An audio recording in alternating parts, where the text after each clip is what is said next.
Hey everybody, Saul out here at the sanctuary. So last night I'm listening to one of our favorite podcasts, and they had a sighting report from this general area.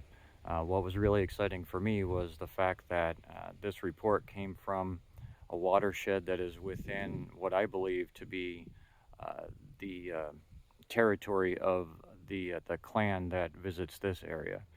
Um, Even more significant, I think, was the fact that it came from a natural resource professional who was way in the uplands doing salmon surveys. So it was exciting for me just because it's a little bit of confirmation. I don't see a lot of reports from this area, like, say, on the BFRO.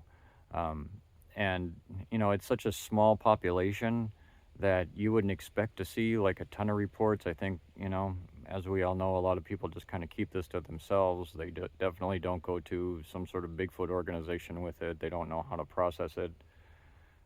But yeah, just listening to this podcast, I've done that sort of work, where you're working out in remote areas and you're leapfrogging with vehicles and hiking and, or kayaks. You're using all sorts of different methods to go in and either count something or, there's all sorts of different reasons why environmental professionals have to go into these backcountry areas. And the host of the show was saying, yeah, in this area that you were working in, we actually get a lot of reports. So that was a little bit more confirmation for me that, um, someone who people do call frequently, and even if they don't make it onto the podcast, they're reporting, and that he's saying they're reporting from this area. So essentially, I believe that these creatures work this whole lower Columbia region, and that their boundaries probably somewhat reflect the cultural boundaries of the indigenous people that they would have lived alongside with for many thousands of years. And so essentially, it's kind of like on this side, we've got the Grays, we've got the Deep River. Then in the middle is the Alokamin, and then on the other side, you start getting into the ones that they were talking about in the Sasquatch report, Mill Creek, Abernathy, and Germany Creek.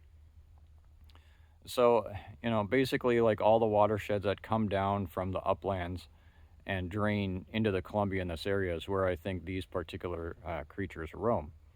So it's kind of interesting because, various entities that I'm involved with in the natural resources field here, uh, they're a part of all that up in Mill Creek. There's a fish hatchery up there, all sorts of different things going on.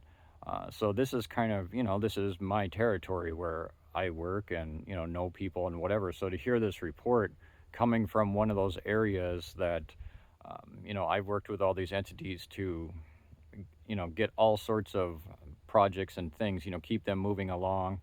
As far as salmon recovery, that's one of the big things that I've been involved with over the years. So yeah, that was kind of just, very close to home and a little bit of confirmation and very exciting to hear. But I've got some more videos that I'll be working on about a recent environmental summit that we had locally here, and some projects that definitely are gonna have an impact on the local Sasquatch population. So look forward to seeing those. But thanks for tuning in.